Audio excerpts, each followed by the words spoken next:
আসলে খেলা শুরু হয়ে গেছে আওয়ামী লীগের। বাংলাদেশে 2026-এর নির্বাচন পরিচালনা করবেন শেখ হাসিনা। এদিকে টানা 1 বছর পরে বড় সুখবর পেল আওয়ামী লীগ। আওয়ামী লীগ ছাড়া নির্বাচন করলে সেই নির্বাচন মেনে নেওয়া হবে না। এই নির্বাচনে আওয়ামী লীগ কি অংশগ্রহণ করতে পারবে নাকি পারবে না? আর এই মুহূর্তে এসে আজকে আমাদের প্রধান নির্বাচন কমিশনার সিইসি একটা সুসংবাদ দিয়েছেন, যে কোনো সময় আওয়ামী লীগের নিষেধাজ্ঞা তুলে নেওয়া হবে। এখন আওয়ামী লীগের নিষেধাজ্ঞা যদি তুলে নেওয়া হয়, তার মানে হচ্ছে আওয়ামী লীগ নির্বাচনে অংশগ্রহণ করতে পারবে।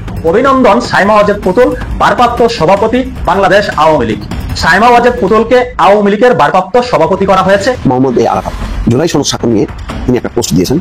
এই রাজনৈতিক দালালদের ভবিষ্যতে ইতিহাসই বিচারের কাঠগড়ায় দাঁড় করা। তাদের পরিচয়, দালালের ইতিহাস এবং ছবি একদিন জাতীয় জাদুঘরের প্রদর্শনীতে সংরক্ষিত থাকবে একটি বিকৃত রাজনৈতিক অধ্যায়ের স্মারক হিসাবে। প্রিয় দর্শক, এই মাত্র পাওয়া সর্বশেষ গরম বাংলা সংবাদ। প্রথমেই ভিডিওর বিশেষ কিছু অংশ দেখে হয়তোবা আপনারা বুঝতে পেরেছেন ভিডিওটি অত্যন্ত গুরুত্বপূর্ণ হতে চলেছে। তো দর্শক, আজকের এই ভিডিওটি দেখলে এখান থেকে অনেক মূল্যবান তথ্য আপনারা সবাই জানতে পারবেন, তাই আপনাদের কাছে অনুরোধ ভিডিওটি স্কিপ করবেন না। চলুন দর্শক, ভিডিওটি মনোযোগ সহকারে স্ক্রিনের মাধ্যমে দেখে আসি। বাংলাদেশের আকাশে বাতাসে এখন নির্বাচনের হাওয়া। যুযুধান সমস্ত রাজনৈতিক শিবির তাদের মতো করে প্রস্তুতি নিতে শুরু করেছেন। সম্ভাব্য প্রার্থী তালিকা অনেকে প্রস্তুত করে ফেলেছেন, অনেকে জোটের অঙ্ক কি হবে, কার দিকে কে ঝুঁকবে তা নিয়ে চলছে বিভিন্ন শিবিরে। এরই মাঝে আপনাদেরকে আমরা জানিয়েছিলাম যে বিবিসির ভূত ফেরত সমীক্ষাতে সেখানে কিন্তু তারা 3 কোটি বেশি মানুষের সঙ্গে জরিপ করেছিলেন, সমীক্ষা করেছিলেন। সেই সমীক্ষার রিপোর্ট কিন্তু বলছে যে বাংলাদেশে আওয়ামী লীগ তারা কিন্তু ফেরত আসছে। এই আওয়ামী লীগের ফেরত আসার কথা শোনার পর থেকেই ঘুম উড়ে গেছে ডক্টর ইউনূসের। এমনিতেই তিনি বিভিন্ন সংঘাতপূর্ণ পরিবেশের মধ্য দিয়ে চলছেন। সংস্কার সংস্কার সংস্কার করতে করতে তিনি ক্লান্ত, অথচ সংস্কার হয়নি। চীন ঋণ দেবে বলেছিল, এখনও ঋণ আসেনি। বাংলাদেশের সামগ্রিক উন্নয়নের পথ এখনও ডক্টর ইউনূস কিন্তু দেখাতে পারেননি। এমন পরিস্থিতির মধ্যে এবার একা বোধ করছেন ডক্টর ইউনূস। আসলে না, তার লজ্জা নেই। ওই যে কবি বলেছিলেন, আর কত পথ পেরোলে তাকে পথিক বলা যায়, আর আমরা বলবো আর কত অপমান সহ্য করলে ইউনূস তাকে অপমান বা অপমানিত বলেন। ঠিক এরকম পরিস্থিতির মধ্যেই ডক্টর ইউনূস দাঁড়িয়ে রয়েছেন। তিনি জুলাই সনদ করিয়েছেন, জুলাই সনদের স্বাক্ষর হয়ে গেছে, সবাই লাফালাফি করছে, কিন্তু এরই মধ্যে তিনি বুঝতে পারছেন সহ উপদেষ্টারা তার সঙ্গে নেই। তিনি প্রধান উপদেষ্টা অন্তর্বর্তী সরকারের, কিন্তু ইউনূসের সঙ্গে যে উপদেষ্টা মণ্ডলী রয়েছে তারাই তো আওয়ামী লীগের সঙ্গে যোগাযোগ রাখছে। উপদেষ্টা মণ্ডলীর নেতারা, উপদেষ্টা মণ্ডলীর সদস্যরা তারা বুঝতে পেরেছেন যে কিছুদিনের মধ্যেই ইউনূসের মারা যাবে। কি মারা যাবে না কি মারা যাবে সেটা আমরা বলবো না, কিন্তু ইউনূসের যে মারা যাবে সেটা খুব বুঝতে পারছেন উপদেষ্টা মণ্ডলী, যে কারণে তারা আওয়ামী লীগের সঙ্গে যোগাযোগ করছেন। এবং ইউনূস এবার ঘনিষ্ঠ মহলে দুঃখ প্রকাশ করে বললেন, এত ষড়যন্ত্র চালাবো কি করে। ষড়যন্ত্রের আঁচ পেয়েছেন তিনি যে উপদেষ্টারা তার থেকে আস্তে আস্তে আস্তে আস্তে সরতে শুরু করেছে। খেলাটা কার? খেলাটা তার যার বাবার ছবি জ্বালিয়ে দিয়েছিলেন ডক্টর ইউনূস। খেলাটা তার যেখানে 32 ধানমন্ডি যখন ধ্বংস হচ্ছিল মুখে কুলু পেটেছিলেন ডক্টর ইউনূস। খেলাটা তার যখন বঙ্গবন্ধু মুজিবরের মূর্তি হির হির করে ভেঙে দিয়ে তাণ্ডব চালাচ্ছিল মৌলবাদী শক্তি, তখন চুপ করেছিলেন ডক্টর ইউনূস। খেলাটা তার যিনি চোখের জল পুঁছতে পুঁছতে বাংলাদেশ ছাড়ার সময় বলেছিলেন, আমি আবার ফিরব। ঠিক ধরেছেন, যার কথা বলছি শেখ হাসিনা। খেলা কিন্তু শুরু হয়ে গেছে, খেলা ভয়ঙ্কর খেলা হবে। এবার একদিকে যখন এই বাংলাদেশে ফেরার জন্য শেখ হাসিনার তরফে প্রস্তুতি তুঙ্গে, ঠিক সেই সময়ে ডক্টর ইউনূস স্বীকার করছেন যে তার সহ উপদেষ্টা মণ্ডলীর অনেকেই তার সাথে নেই, পেছনে ষড়যন্ত্র চলছে, তিনি ক্রমশ একা হয়ে যাচ্ছেন। আচ্ছা, জুলাই সনদ ডক্টর ইউনূসকে অক্সিজেন দেবে না? ডক্টর ইউনূস কি করবেন সেটা তিনি ভেবে পাচ্ছেন না। আমরা শুনলাম কিছুদিন আগে ফ্রান্সে গিয়ে জমি দেখে এসেছেন। তিনি কি তাহলে পাকাপাকিভাবে ফ্রান্সে চলে যাবেন সেফ এক্সিট নিতে নিতে? এরকম একটা পরিস্থিতির মধ্যে এই ষড়যন্ত্রের গন্ধ পেয়েছেন ডক্টর ইউনূস। আসলে খেলা শুরু হয়ে গেছে আওয়ামী লীগের। যাদেরকে তাড়া করেছিল, যে সমস্ত আওয়ামী লীগের নেতারা বাইরে পালিয়ে গিয়েছিলেন ভয়ে, তারা এবার আস্তে আস্তে গোপন বৈঠক সারছেন। আর তাদের সঙ্গেই ওই ইউনূসের উপদেষ্টা মণ্ডলীর সদস্যরাই তাদের সঙ্গে ফোনালাপ করছে। বহু কল রেকর্ড অডিও সবকিছু ডক্টর ইউনূসের হাতে পৌঁছেছে, কিন্তু কিচ্ছুটি তিনি করতে পারছেন না, কিচ্ছুটি না। আসলে এই মুহূর্তে ভয়ঙ্কর খেলা শুরু হয়ে গেছে, এবং যেটা আমরা জানতে পাচ্ছি সূত্র মারফত, লীগ সিদ্ধান্ত নিয়েছে গোপালগঞ্জকে তারা বেস স্টেশন করবেন। সেই গোপালগঞ্জ থেকে বাংলাদেশে 2026-এর নির্বাচন পরিচালনা করবেন শেখ হাসিনা, আর সেই নির্বাচন পরিচালনার কেন্দ্রবিন্দুতে থাকবে গোপালগঞ্জ। একেবারে সেন্ট্রালাইজড ভাবে এই নির্বাচনকে পরিচালনা করা হবে। শেখ হাসিনা নিজে বেছে নেবেন আগামী নেতা, আমরা আগেই বলেছি। শেখ হাসিনা ঠিক করবেন কে নির্বাচনে টিকিট পাবেন, কে টিকিট পাবেন না। শেখ হাসিনা ঠিক করবেন কারা দলের মধ্যে ষড়যন্ত্রকারী ছিলেন, সেই সমস্ত এমপিদেরকে এবার আর টিকিট নয়। তবে এবারের প্রতিশোধের জবাব তিনি অন্তত শান্ত চিত্তে নেবেন, সেই জায়গা তৈরি হচ্ছে ধীরে ধীরে। গোপালগঞ্জ হবে ওয়ার রুম, নির্বাচনের ওয়ার রুম। আওয়ামী লীগের কাছে গোপালগঞ্জই হবে, এটা খুব পরিষ্কার। আর এই পরিস্থিতিতে এমনিতেই সেনার সঙ্গে পাঙ্গা নিয়ে বসে রয়েছেন ডক্টর ইউনূস। ওয়াকারুজ্জামান ব্যাপক খেপেছেন ডক্টর ইউনূসের ওপর, অন্তর্বর্তী সরকারের ওপর। আর তার উপর যখন তিনি কাঁটার ওপর বসে রয়েছেন, তখন চিন্তা বাড়ছে একটু একটু করে যে উপদেষ্টা মণ্ডলী তো তার সাথে নেই, তারা দুমুখো সাপ হয়ে গেছে। ইউনূসের সঙ্গে বৈঠক করছেন, বাংলাদেশের সংস্কার নিয়ে আলোচনা হচ্ছে, জুলাই সনদ নিয়ে লাফালাফি হচ্ছে। জুলাই সনদ নিয়ে যখন লাফালাফি হচ্ছে, ঠিক লাফালাফি শেষ, আবার ফোনালাপ। কি আলোচনা হলো ডক্টর ইউনূসের সাথে উপদেষ্টাদের, সব খবর পৌঁছে যাচ্ছে লীগের নেতাদের কাছে, সব খবর। আসলে খেলাটা শুরু করে দিয়েছে আওয়ামী লীগ, সেটা খুব ভালো রকম বুঝতে পারছেন ডক্টর ইউনূস। 5ই আগস্ট থেকে এই সময় পর্যন্ত পর্যায়ে একবারও কোনোভাবেই দেশের হাল শক্ত করে ধরতে পারেননি তিনি। সংখ্যালঘুদের ওপর অত্যাচার হয়েছে, চুপটি করেছিলেন। 32 ধানমন্ডি ধ্বংস হয়েছে, চুপটি করেছিলেন। মৌলবাদী শক্তিরা মাজার থেকে শুরু করে বিভিন্ন জায়গায় তারা অত্যাচার করেছে, চুপটি করেছিলেন। শিল্পী সাহিত্যিকরা মার খাচ্ছিলেন, বাড়ি থেকে তারা পালিয়ে যাচ্ছিলেন, কোনো স্টেটমেন্ট নেই। আর তার সবচেয়ে বড় সঙ্গী শফিকুল বাবু, তিনিও চুপ ছিলেন। আর এখন ইউনূস একাকী বোধ করছেন, একাকী বোধ করছেন তিনি। কোথায় যাবেন, কি করবেন, তার ভাবনার জায়গা শেষ নেই। তার রাতের ঘুম কেড়ে নিয়েছেন শেখ হাসিনা। খেলা যে শুরু হয়ে গেছে, তিনি মর্মে মর্মে সেটা উপলব্ধি করতে পারছেন। আর সেই খেলায় তার জেতা যে কতটা কঠিন, সেটা তিনি বুঝতে পারছেন। আর তাই তো এখন তিনি একেবারে নিশ্চুপ হয়ে গেছেন, হতভম্ব হয়ে গেছেন। এমন এমন উপদেষ্টা মণ্ডলীর কল রেকর্ড, তার সহ উপদেষ্টারা এমন এমন কথা তার সম্পর্কে বলেছেন, তারা ইউনূস সম্পর্কে কি ভাবনা পোষণ করছেন, সেই সমস্ত নিজের কানে শুনে ফেলেছেন ডক্টর ইউনূস। বাংলাদেশের রাজনীতিতে এবার একটা বড় অঘটন ঘটতে চলেছে। ফেব্রুয়ারি মাসে নির্বাচন, গণতান্ত্রিক প্রক্রিয়ায় রাজনৈতিক শিবিরগুলো নির্বাচনে অংশ নেবে, কিন্তু খেলা তার আগে থেকেই শুরু হয়ে গেছে। বিএনপি, জামাত, এনসিপি তারা তাদের মতো করে পরিকল্পনা করতে শুরু করেছে, কিন্তু যাদেরকে পেছন থেকে আমল দিয়েছিলেন ডক্টর ইউনূস, সেই এনসিপি কতটা রাজনৈতিক ফায়দা তুলতে পারলো বাংলাদেশের বিশ্ববিদ্যালয়গুলোতে? তারা কি তাদের রাজনৈতিক শক্তি প্রদর্শন করতে পারলো? তাদের যে ভাবমূর্তি সেটার বিস্তার করতে পারলো না। বিশ্লেষকরা বলছেন বিস্তার তারা করতে পারেননি। তাই ইতিহাস যেন বারে বারে ফিরে ফিরে আসছে। বঙ্গবন্ধু মুজিবুর হত্যার পর তাজউদ্দিন যেভাবে বাংলাদেশের হাল ধরেছিলেন, তারপর শেখ হাসিনা যখন সপরিবারে ফিরে আসেন বাংলাদেশে, ক্ষমতা নেন, ধীরে ধীরে তিনি হয়ে ওঠেন বাংলাদেশের রাজনীতিতে শেষ কথা। আবার সেই সময়, আবার সেই প্রেক্ষাপট তৈরি হচ্ছে। ইউনূসের দ্বারা হচ্ছে না, তিনি পাচ্ছেন না চালাতে। আসলে আমেরিকার প্রেসক্রাইব করা মেডিসিন নিয়ে যেভাবে তিনি প্রতিদিন ওষুধ খেতেন আর ভাবতেন আমি বাংলাদেশ চালিয়ে দেব, আসলে সেটা তিনি পারলেন না, তিনি ব্যর্থ। আর তাই তো ভয়ে পা তার ঠক ঠক করে কাঁপছে যে তিনি আর কিভাবে সামাল দেবেন। অনেক তো কিছু করলেন, জুলাই সনদ, হেন তেন অনেক কিছু করলেন, কিছুতেই তো সাধারণ মানুষের মনটা তো পেলেন না তিনি। তিনি বুঝে গেছেন হাতে আর সময় বেশি নেই, হয়তো 2 থেকে 3 মাস।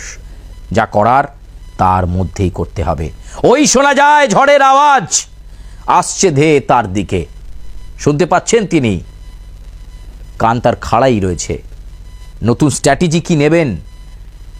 যাদেরকে নিয়ে নেবেন তারাই তো তার সঙ্গে নেই। সেদিন শুনলাম হঠাৎ করে যমুনায় আবার জরুরি বৈঠক ডাকা হয়েছে। তো আমি ঢাকায় আমার এক ছোট ভাই সাংবাদিককে ফোন করে বললাম, কি রে হঠাৎ করে আবার কি কারণে যমুনায় ডক্টর মোহাম্মদ ইউনূস সবাইকে দাওয়াত দিচ্ছেন কেন, ঘটনাটা কি?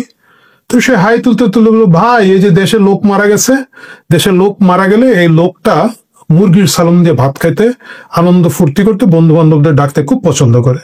কি আজে বাজে কথা। আমি বললাম, এটা কোন ধরনের কথা? বললো, দেখেন এর আগে যখন একটা উত্তরায় বিমান দুর্ঘটনা ঘটলো, একটা উড়োজাহাজ গিয়ে বাচ্চারা মারা গেল একটা স্কুলে, সেদিনও কিন্তু সে একটা জরুরি বৈঠক ডাকলো। আর এখন মিরপুরে কেমিক্যাল গোডাউনে আগুন লেগেছে, 16 জন মানুষ মারা গেছে, কোনো হইচই নাই, পরিবেশ খুব শান্ত, মুরগির সালাম দিয়ে ভাত খাওয়ার জন্য তাকে তাই আজকে সন্ধ্যায় এই বৈঠকটা ডাকতেই হয়েছে। আমার এই ছোট ভাইটার বিদ্বেষপূর্ণ কথায় আপনারা বিভ্রান্ত হবেন না। আমরা সকলেই জানি আসলে ডক্টর মোহাম্মদ ইউনূস, আমি জানি না ওনার মনের মধ্যে কি আছে, কিন্তু আসলে সে মুরগির সালাম দিয়ে যমুনাতে যে ভাত খেতে ডেকেছিলেন, এটার মূল কারণ হচ্ছে জুলাই সনদে জুলাই ভাব চলে এসেছে। জুলাই সনদ গিট্টু লেগে গিয়েছে। কোনটা জুলাই সনদ না জুলাই ঘোষণা?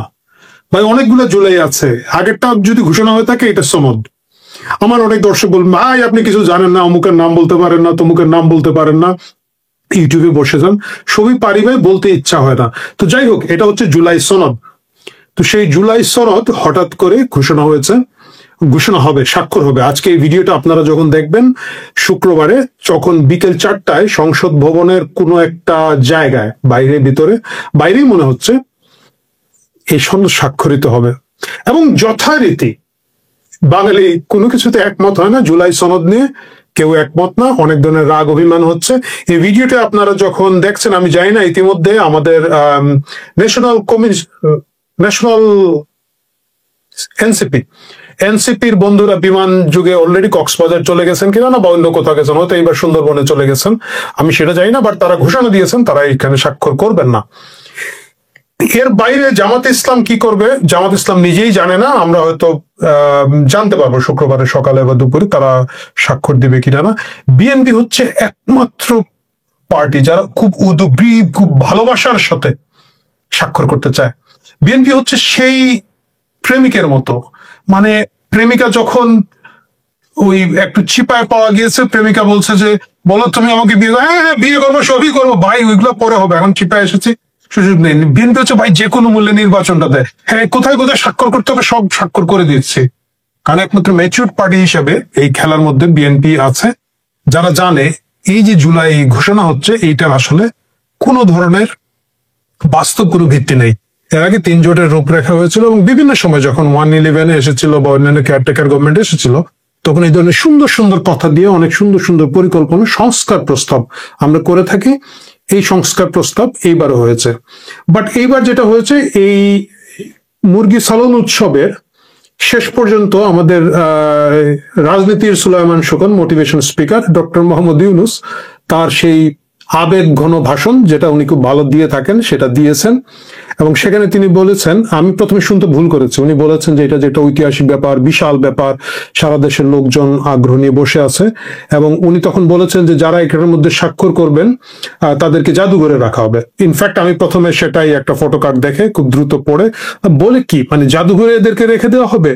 জিনিসটা আপনারা কল্পনা করুন, মানে বড় বড় বয়ামের মধ্যে কি বলে এটাকে, ফরমালিন ঢুকিয়ে এখানের মধ্যে যারা স্বাক্ষর করেছে তাদেরকে রেখে দেওয়া হবে। কি ভয়াবহ চিন্তা আমি প্রথমে করেছি, যে একটা বয়ামের মধ্যে দেখা যাচ্ছে যে জুনায়েদ সাকি, একটা বয়ামের মধ্যে দেখা যাচ্ছে আমাদের মান্না ভাই বসে আছেন, তারপরে ধরেন আরেকটা বয়ামের মধ্যে নাহিদকে ঢুকানোর চেষ্টা করা হচ্ছে, ভুড়ির কারণে ওকে ঢুকানো যাচ্ছে না, চাপিয়ে চাপিয়ে ঢুকানো হচ্ছে এবং চারদিকে ছলকে ছলকে ফরমালিন পড়ে যাচ্ছে। এই যে দৃশ্যকল্প চিন্তা করে আমি আটকে উঠেছিলাম। পরবর্তীতে শুনলাম যে না, যদিও ডক্টর মোহাম্মদ ইউনূস সবকিছুকে জাদুঘরে পাঠিয়ে দেওয়ার ব্যাপারে খুবই এক ধরনের জাদুঘর সম্রাট বলা যেতে পারে, দারিদ্রকে জাদুঘরে পাঠিয়ে দেওয়ার গল্প বলে বলে ওনার জীবনী উনি অনেক কিছু অর্জন করে ফেলেছেন। এইখানেও তিনি বলেছেন জাদুঘরের কথা, বাট ওইখানে আমি আপনি নিশ্চিত হতে পারি যে যারা স্বাক্ষর করবেন তাদেরকে জাদুঘরে রাখা হবে না, তাদের কলমটা এবং তাদের ছবিটা জাদুঘরে রাখা হবে। ভাগ্য ভালো এখনো বলেন নাই যে এই জিনিসগুলো ওনারা চিড়িয়াখানায় রাখবেন। কেউ যদি ডক্টর মোহাম্মদ ইউনূসকে এই বুদ্ধিটা দেন, তিনি হয়তো ভবিষ্যতে বলবেন যে জিনিসগুলো চিড়িয়াখানায় রাখা হবে। মিরপুরে গ্রামীণ ব্যাংক থেকে 10 টাকা রিক্সা ভাড়া, 20 টাকা রিক্সা ভাড়া দিয়ে ওখানে গিয়ে সবাই দেখতে পাবেন। যাই হোক, কৌতুকের পার্ট, মূল কথা হচ্ছে জুলাই সনদ নামে এই জিনিসটা আজকে যেটা হচ্ছে এবং স্বাক্ষর হবে, এটাতে সকলে স্বাক্ষর করছেন না। সকলে স্বাক্ষর করছেন না বলতে প্রথম কথা হচ্ছে নিবন্ধিত দলের 60% দল এই প্রসেসের মধ্যেই নাই। আমি আওয়ামী লীগের কথা বাদ দিচ্ছি, আমি জাতীয় পার্টির কথা বাদ দিচ্ছি, আওয়ামী লীগ নেতৃত্বাধীন যে মহাজোট ছিল, 14 দল ছিল, তাদের যে শরিক দলগুলো, এরা প্রত্যেকে কিন্তু প্রায় প্রত্যেকেই নিবন্ধিত দল। তারা কোনো না কোনো কালে সংসদে গিয়েছে, তাদেরকে বাদ দিলেও সব মিলিয়ে 60% দল নিবন্ধিত, তাদেরকে এখানে নিমন্ত্রণ করা হয় না। এবং যাদেরকে নিমন্ত্রণ করা হয়েছে এদের মধ্যে যারা আছেন, আমি জানি না কতগুলো নিবন্ধিত কতগুলো অনিবন্ধিত। এনসিপির কথা তো বলাই যায় নিবন্ধন পায় না, এবং আমার ধারণা আরো অনেকেই নিবন্ধন পায় নাই। তাদের স্বাক্ষরে অস্বাক্ষরে কিছুই আসে যায় না। রাষ্ট্র জাতি তাদের কাছে কিছু আশাও করে না এইসব ছোট ছোট দলের কাছে, এবং তারাও আসলে এই বিশেষ বিশেষ সময় যখন উদ্ভট সময় তৈরি হয়, তখন বড় বড় দলগুলো তাদেরকে ডেকে নেয় এবং তারা মাথা তুলিয়ে সেখানে গিয়ে কফির কাপে কেক চুবিয়ে খেয়ে বিভিন্ন মতামত দেয়। এবং বাইরে এসে এখন যেহেতু অনেকগুলা টিভি চ্যানেল আছে এবং এর বাইরেও আমাদের অনেক সাংবাদিক ভাইরা পার্সোনালি ইউটিউব করে থাকেন, তাদের কাছে বাইটি দিয়ে আনন্দ পান, শ্বশুর বাড়িতে একটু পরিচিতি বাড়ে, এর বাইরে আসলে কোনো একটা কিছু হয় না।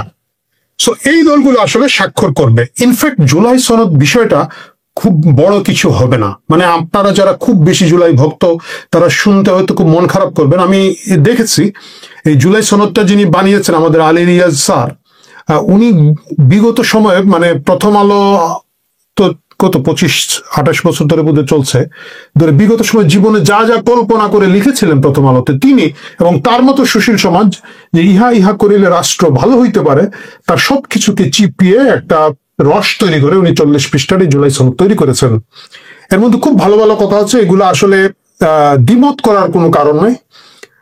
যদিও আমি দেখলাম যে কোথাও কোথাও বলা হচ্ছে যে নমিনেশন দিতে হবে 5%, 5% নারীকে রাখতে হবে। রাষ্ট্রপতি নির্বাচনের কিছু প্রস্তুতি নিয়ে অনেক বিতঙ্গ করেছে এবং রাষ্ট্রপতিকে পাওয়ার ব্যালেন্সের নামে কিছু জিনিস এনেছেন, যে রাষ্ট্রপতি অমুক অমুক পদে নিয়োগ দিতে পারবেন, তার সুপারিশ লাগবে না। যেমন ধরেন খুব সম্ভবত প্রধান বিচারপতি, নির্বাচন কমিশনার, তথ্য কমিশনার এবং আরো কিছু পদ আছে, রাষ্ট্রপতি যে কাউকে নিয়ে দিতে পারবেন। এগুলো শুনতে খুব ভালো। মুশকিলটা হচ্ছে কি, যে রাজনৈতিক দল যাকে ওইখানে রাষ্ট্রপতি বানাবে তারা তাকেই বানায় যিনি ওই দলের সবকিছু এন্ডোর্স করেন। আওয়ামী লীগের আমলে তাই করেছেন। আওয়ামী লীগ একবারই শুধু তার রাজনৈতিক ভুল করেছিল, যেটা হচ্ছে সাবেক প্রধান বিচারপতি শাহাবুদ্দিনকে রাষ্ট্রপতি বানিয়েছিল, যিনি আসলে নিজের ব্যক্তিত্বে চলা একটা লোক, যিনি আওয়ামী লীগের সাথে কোনোভাবে সংশ্লিষ্ট না। এর বাইরে যারাই যে যখন রাষ্ট্রপতি হয়েছেন, আমরা যদি বিএনপি সময় বলি ইয়াজউদ্দিন, মানে নিজে তো এক ধরনের অসম্মানিত হয়ে গিয়েছেন, কিন্তু তিনি আসলে কোনো কিছুই হাওয়া ভবনের হাওয়া বাতাস ছাড়া সমর্থন করেন নাই। সুতরাং এই ক্ষমতাগুলো যদি আপনি রাষ্ট্রপতির হাতে দেন বা না দেন, এতে আসলে কোনো কিছু আসে যায় না। তারপরে বলা হয়েছে যে এক লোক 10 বছরের বেশি প্রধানমন্ত্রী থাকতে পারবেন না, যতবার যত মেয়াদি করে থাকেন না কেন। এটাও আসলে খুব মানে বাস্তবায়নযোগ্য বিষয় নয়। বাস্তবায়নযোগ্য বিষয় না, ধরেন আমরা যদি ধরি যে আওয়ামী লীগ অথবা বিএনপি, শেখ পরিবার অথবা জিয়া পরিবার থেকেই প্রধানমন্ত্রী সাধারণত হয়ে থাকেন, তারা একজনের পর আরেকজন হবেন, তাদের পরিবারের একজনের 10 বছর শেষ হবে, তারেক রহমানের শেষ হবে, তারপরে হয়তো উনি বলবেন যে না ঠিক আছে, আমরাই বলবো যে তারেক রহমানের স্ত্রীকে করে দেন এখন প্রধানমন্ত্রী, আপনি রেস্ট নেন, উনি আরো 10 বছর, ততক্ষণ তারেক রহমানের সন্তানরা বড় হয়ে যাবেন, তারা আরো 10 বছর। একই ঘটনা শেখ হাসিনা যদি এখন বলেন যে না ঠিক আছে আমার 10 বছর হয়ে গেছে, যদি উনি বা আওয়ামী লীগ আবার ক্ষমতা আসে, তাহলে আমার ছেলে 10 বছর, তারপর আমার মেয়ে 10 বছর, ততদিনে উনার নাতি নাতনি যারা তারা বড় হয়ে যাবে, তারা আরো 10 বছর করে। এই সিস্টেমগুলা আসলে দেখতে শুনতে খুবই সুন্দর, বাস্তবায়নের ক্ষেত্রে এগুলা খুব একটা গুরুত্বপূর্ণ কিছু হবে না। এবং যেহেতু এটা হবে না, তাই আমি যারা এটাতে এখনো স্বাক্ষর করছে না তাদের কাছে বিনীত অনুরোধ করব, আপনারা বিএনপির পথে হাঁটুন, উদ্গ্রীব উৎসাহের সাথে স্বাক্ষর করুন এবং জাদুঘরে চলে যান। সরি, জাদুঘরে আপনারা যাবেন না, আপনাদের কলমটা জাদুঘরে পাঠিয়ে দিন। একটু ভালো দামি কলম নিয়ে রাখেন, কয়েক বছর তো এখানে থাকবে। পরবর্তী লোকজনের সেই জাদুঘর ভেঙে এগুলা ডাস্টবিনে ফেলে দেওয়ার আগ পর্যন্ত আপনাদেরকে যাতে একটা সুন্দর কলম থাকে। কারণ ওইখানে একটা পচা কলম রাখলেন, কেউ একটা সেলফি তুলে বলে দিল যে দেখ অমুক পার্টি এত গরিব, এটা 3 টাকার বলপেন দিয়ে স্বাক্ষর করেছিল। এটা যাতে না হয়, আপনারা ভালো ভালো কলম দিয়ে স্বাক্ষর করুন, কিন্তু করুন। কেন এটা স্বাক্ষর করবেন এটা বলি। প্রথম কথা বলছি, এটাতে আসলে কিছু আসে যায় না, কিন্তু স্বাক্ষর এই কারণে আপনারা করবেন, এই যে আপনাদের যে এক ধরনের নিত্য নতুন নাটক, এটা দেশকে পিছিয়ে দিচ্ছে। দেশের অর্থনীতির অবস্থা আসলেও খারাপ। আপনি এই যে 3030 জাদুঘর, ডাস্টবিন, এইসব যত কথাবার্তায় বলেন না কেন, দেশের অর্থনীতি খুব ক্রমাগত এবং খুব দ্রুত দুর্বল হয়ে যাচ্ছে, এবং যত কলকারখানাগুলো বন্ধ হচ্ছে, নতুন বিনিয়োগ আসছে না, নতুন কারখানা তৈরি হচ্ছে না, ক্ষুদ্র ব্যবসায়ীরা তাদের পুঁজি হারিয়ে ফেলছেন, শ্রমজীবী মানুষরা তাদের শ্রম দেওয়ার জায়গাগুলো কমে যাচ্ছে। এই যখন হতাশাগ্রস্ত অবস্থা, বেকার সমস্যা যদি বেড়ে যায়, তখন অন্যান্য জিনিস বেড়ে যাবে, অপরাধ প্রবণতা বেড়ে যাবে, হাইজেক, ছিনতাই, লুটতরাজ যেগুলো বেড়ে যাবে। এবং আপনারা যারা, আমি জানি অনেকেই সেফ এক্সিটের পরিকল্পনা করে রেখেছেন, তারা সেফ এক্সিট নিয়ে যাবেন, কিন্তু যারা দেশে থাকবে তাদের জন্য বিপদ হবে। এবং আপনারা যারা বুড়াগাড়া রাজনৈতিক দল আছেন, শিশু রাজনৈতিক দল আছেন, মানে বয়সে শিশু না, আচরণগতভাবে শিশু, সাইজে শিশু, বিভিন্ন কারণে শিশু, আপনারা এটা যদি স্বাক্ষর না করেন, দেশে এক ধরনের অস্থিরতা এবং অশান্তির জায়গাটা তৈরি থাকবে। এই অশান্তি এবং অস্থিরতার ভেতর দিয়ে তৃতীয় পক্ষ, আমাদের যাদেরকে বলি চতুর্থ পক্ষ, পঞ্চম পক্ষ, ষষ্ঠ পক্ষ, আরো অনেকগুলো পক্ষ, খেলিছয়ে বিশ্বলয়ের, এই খেলিছয়ে বিশ্বলয়ের লোকজন সুযোগটা পাবে। এই সুযোগটা আর এই দেশটাকে দিয়ে না। আপনারা এনাফ মুরগি সালাম দিয়ে ভাত খেয়েছেন, আরো কিছুদিন খান। আলী রিয়াজ সাহেবের কমিটির মেয়াদ বাড়িয়ে দিয়েছে ডক্টর ইউনূস, কারণ উনি খুবই স্মার্ট একটা লোক, চালাক। সে বুঝেছে যে এটা স্বাক্ষর করার পরে এই বাকি পলিটিক্যাল দলগুলো চিন্তা করছে যে যমুনায় গিয়ে আমরা ভাত খাবো না, কফিতে চুবিয়ে খেক খাবো না, খেক খাওয়ার জন্য তো তাদের একটা হতাশা আছে। সুতরাং উনি কমিটি বাড়িয়ে দিয়েছে, আপনারা মিটিং মিছিল যা ইচ্ছা করুন, স্বাক্ষর করুন। এই যন্ত্রণা থেকে আপনারা মুক্তি পান, আমাদেরকে মুক্তি দেন। প্রিয় দর্শক, আসুন আপনি সকলে এই শুক্রবারে যখন ভিডিওটি দেখছেন, মহান আল্লাহর কাছে দরবারে দুহাত তুলে দোয়া করি, এই যন্ত্রণা থেকে, এই তামসা থেকে, এই নাটক থেকে আল্লাহ আপনাদেরকে এবং আমাদেরকে হেফাজত করুন। এবং মূল কথা হচ্ছে, যাদের হাতে দেশটা পড়েছে তাদের হাত থেকে গোটা দেশকে, বাঙালির ইতিহাসকে হেফাজত করুন। 111-এর আলামত দিচ্ছে কেন, এই প্রসঙ্গটা নিয়ে আপনাদের সামনে এই মুহূর্তে কথা বলবো। বর্তমানে যে রাজনৈতিক দলগুলো এই মুহূর্তে কাজ করছে, তারাও সাম্প্রতিক সময়ে 111-এর একটা ভয় পাচ্ছে বা ভীতি ইতিমধ্যে তৈরি হয়ে গেছে। বর্তমান রাজনৈতিক দলগুলো চাইছে যেন তেনভাবে যে কোনো প্রকারে এই যে বর্তমান ইউনূস সরকার যেটি আছে, এটিকে দিয়ে একটা নির্বাচনী বৈতরণী পার হতে, নির্বাচন করে তারা ক্ষমতায় যেতে চায়। সবাই মরিয়া। এই মুহূর্তে ক্ষমতার প্রধান দাবিদার বাংলাদেশ জাতীয়তাবাদী দল বিএনপি, এই মুহূর্তে ক্ষমতার প্রধান দাবিদার জামাত ইসলামী বাংলাদেশ, তারা চাইছে ডক্টর ইউনূসকে নিয়েই একটা ইলেকশন করে ক্ষমতায় যেতে। কিন্তু আড়ালে তো অন্য ঘটনা ঘটছে। আড়ালে ইতিমধ্যেই 111-এর সাড়া শব্দ পাওয়া যাচ্ছে, আমরা বেশ কিছুদিন যাবৎ বলছি। কিন্তু সাম্প্রতিক সময় আপনারা খেয়াল করেছেন, বিশেষ করে সেনা কর্মকর্তাদের বিচারকে কেন্দ্র করে রাজনৈতিক দলগুলো আজকাল ভয় পাচ্ছে যে পরিস্থিতি পাল্টে যাবে। পরিস্থিতি পাল্টে গেলে ক্ষমতা তো দূর কি বাত হয়ে যাবে। 111 মানে আবার সেই 7 সালের যে 111 সরকার, 8 সালের ডিসেম্বরে যে নবম জাতীয় সংসদ নির্বাচন এবং আওয়ামী লীগ ক্ষমতার মসনদে চলে এলো। আজকের প্রেক্ষাপটটাও ঠিক সেদিকে চলে যাচ্ছে, হাতছাড়া হয়ে যাচ্ছে সবকিছু, গুমোট একটা ভাব ধরেছে। আপনারা খেয়াল করেছেন, আমি রাজনৈতিক পক্ষগুলোর কথা বলেছি যে গত বুধবার জাতীয় ঐকমত্য কমিশনের একটা সর্বশেষ জুলাই সনদ স্বাক্ষর, তথাকথিত জুলাই সনদ স্বাক্ষর হলো শুক্রবারের আগে বুধবার রাতে হঠাৎ করে তড়িঘড়ি করে জাতীয় ঐকমত্য কমিশনের একটি ধন্যবাদ জ্ঞাপন বৈঠক ডেকেছিল ঐকমত্য কমিশন, যেখানে প্রধান উপদেষ্টা ডক্টর মোহাম্মদ ইউনূসও ছিলেন। সেখানে আপনারা নিশ্চয়ই খেয়াল করেছেন যে বিএনপির যিনি প্রতিনিধি, বিএনপির স্থায়ী কমিটির সদস্য সালাউদ্দিন আহমেদ, তিনি তার বক্তব্যে বলেছেন, আমরা ভিডিওটাও শুনবো তার বক্তব্যের, এবং একই সাথে একটু আমরা দেখতে চাই যে তিনি কি বলেছেন। আমরা চাই না প্রতিরক্ষা বাহিনীগুলোর মধ্যে কোনো রকমের ভারসাম্য নষ্ট হোক, আমরা সেটি এফোর্ড করতে পারবো না এই মুহূর্তে। আমরা চাই আপনার সাথে প্রতিরক্ষা বাহিনীর সুসম্পর্ক বজায় থাকুক, রাষ্ট্র একটা ব্যালেন্সড অবস্থায় থাকতে হবে। আমরা নির্বাচনকে সামনে রেখে কোনো রকমের ঝুঁকির মধ্যে যেতে চাই না, যেতে পারবো না, সেটা আমরা এফোর্ড করতে পারবো না। হঠাৎ করে ঐকমত্য কমিশন জুলাই সনদ নিয়ে আলাপ আলোচনার মধ্যে সালাউদ্দিন আহমেদ প্রধান উপদেষ্টাকে এই কথা বলছেন কেন? ভীতিকে কাজ করছে, উত্তরপাড়ার ভীতি। বিশেষ করে সাম্প্রতিক সময়ে সেনা কর্মকর্তাদের একটি সিভিল ট্রাইব্যুনাল থেকে বিচারের পরোয়ানা জারির পর থেকে একটা ভীতি কাজ করছে। সেনাবাহিনী অস্থির, এটা দিনের আলোর মতো পরিষ্কার, একটা শিশু বোঝে। 8 তারিখে ওয়ারেন্ট ইস্যু হয়েছে, আজকে 19 তারিখ, এটি এখনো পর্যন্ত সমাধা হয়নি। এখনো পর্যন্ত একজন সেনা কর্মকর্তাও যে কোর্ট ওয়ারেন্ট ইস্যু করেছে সেই কোর্টের অধীনস্থ সিভিল প্রশাসন, সিভিল আইন শৃঙ্খলা বাহিনী, পুলিশ একজন সেনা কর্মকর্তাকেও গ্রেপ্তার করতে পারেনি। পরিস্থিতিকে একটু গুমট মনে হচ্ছে। এই গুমট থেকেই সালাউদ্দিন আহমেদ প্রধান উপদেষ্টা ডক্টর মোহাম্মদ ইউনূসকে পরামর্শ দিয়েছেন বা বলেছেন বক্তব্যে যে সশস্ত্র বাহিনীর সাথে আপনার কোনো খারাপ সম্পর্ক আমরা চাই না। আরেকদিকে আরেকটি বক্তব্য আমাদের শোনা দরকার। সালাউদ্দিন আহমেদের বক্তব্যটাও একটু শুনে নেই। তারপরে আরেকটি বক্তব্য, সেটি হচ্ছে আব্দুল্লাহ আমান আজমি, যারা বর্তমান এই যে বন্দোবস্ত চলছে এই বন্দোবস্তের অধীনে থাকতে চায়, স্বাধীনতা বিরোধী, মুক্তিযুদ্ধ বিরোধী একটা প্রেক্ষাপট রচনা করতে চায়, ভারত বিরোধিতা করতে চায়, বাংলাদেশকে পাকি ভাবধারায় গড়ে তুলতে চায়, এই তাদের। এবং এই আব্দুল্লাহ আমান আজমি কোন পন্থী আপনি জানেন? জামাতের সাবেক আমির গোলাম আজম পুত্র আব্দুল্লাহ আমান আজমি, সাবেক সেনা কর্মকর্তা। তার কণ্ঠেও হতাশার সুর। আমরা সালাউদ্দিন আহমেদ এবং আব্দুল্লাহ আমান আজমির বক্তব্যের একটু ক্লিপ শুনে আমরা আবার আলাপ করব। চলুন দর্শক। বাংলাদেশের সকল অর্গানে ব্যালেন্স থাকে, সেটা আপনাকে চেষ্টা করতে হবে মাননীয় প্রধান উপদেষ্টা। আমরা চাই না প্রতিরক্ষা বাহিনীগুলোর মধ্যে কোন রকমের ভারসাম্যহীনতা নষ্ট হোক, আমরা সেটা এফোর্ড করতে পারবো না এই মুহূর্তে। আমরা চাই আপনার সাথে প্রতিরক্ষা বাহিনীর সুসম্পর্ক বজায় থাকুক, রাষ্ট্র একটা ব্যালেন্সড অবস্থা থাকতে হবে। আমরা নির্বাচনকে সামনে রেখে কোনো রকমের ঝুঁকির মধ্যে আমরা যেতে চাই না, যেতে পারবো না, সেটা আমরা এফোর্ড করতে পারবো না। আমি সত্যিকারভাবে শঙ্কিত দেশ নিয়ে, দেশের ভবিষ্যৎ নিয়ে। আপনি দেখেন, আপনি 111-এর কথা বলেছেন, জেনারেল মইনের কথা বলেছেন, তার আগের 2-3 মাস অক্টোবরে বিএনপি জোট ক্ষমতা থেকে যাওয়ার পরে পরবর্তী 2.5 মাস 111-এর আগ পর্যন্ত দেশে কিন্তু একটা অস্থিরতা বিরাজ করছিল। আগুন লাগানো, লুটপাট, মারামারি সমস্ত হচ্ছিল, সন্ত্রাসী কর্মকাণ্ড হচ্ছিল। এখন কিন্তু এর আরো বহুগুণ বেড়ে গেছে। আমি তো সত্যিকার অর্থে শঙ্কিত যে আমি একটা 111-এর পদধ্বনি শুনতে পাচ্ছি যে, এবং এটা আমি মনে করি ভারতের একটা কারসাজি। দর্শক, আপনারা শুনলেন দুজন রাজনৈতিক ব্যক্তির, বিশেষ করে এই মুহূর্তে দুজন একদম বিএনপির একজন আর একজন জামাতপন্থী আব্দুল্লাহ আমান আজমি। যদিও জামাতের কোনো পদ পদবিতে নেই, কিন্তু তিনি জামাত আমিরের পুত্র, এটি মাথায় রাখতে হবে। তাদের কণ্ঠে কিন্তু হতাশার সুর। বিশেষ করে আব্দুল্লাহ আমান আজমি আরো এক ধাপ বাড়িয়ে তিনি বললেন যে 111-এর সারা শব্দ তিনি পাচ্ছেন।